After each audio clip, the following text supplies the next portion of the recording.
Phase withdraws, Optic with Envoy, Pred, and Sib. Ultra with Envoy, Scrap, and 2. The league is going to be top heavy. I will agree that I think the league is going to be top heavy this year. Just because it's one of those free agency periods where you're allowed to build super teams, and a lot of people are coming off their contracts. Crab, thank you for the prime, buddy. Appreciate it. I miss trying the league game.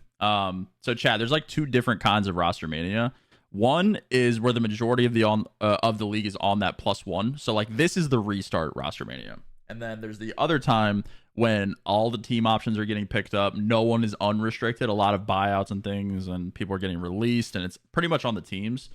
And there's the other kind of roster mania where it's entirely on the players. Everyone's unrestricted, and it's kind of like a reset period for the league, and that's what's happening this year. So once you start seeing those reset periods where the players are unrestricted and you can do what you want, that's when you start to see these like quote unquote super teams start being formed. So it's usually about every 2 years. Now that the 3-year contract thing is available, it's going to be like a little bit less frequent, I think, because more organizations, when they get super teams, are going to be more inclined to sign them to 3-year deals. So it might happen a little bit less than it has in the past, but this is definitely one of the roster manias to reshape the landscape of the league for sure. So I do agree that I think the league will be top heavy.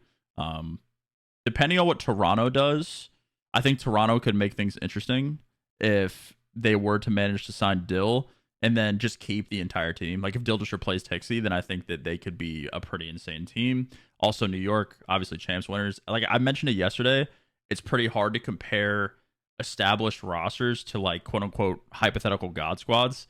So I haven't been talking about New York that much because it's very hard to compare, like I said, a known quantity with like potential, if that makes sense. So I've only been comparing the rumored rosters as opposed to leaving New York out of most discussions. Not that I think that New York won't match up. It's just very hard to talk about it.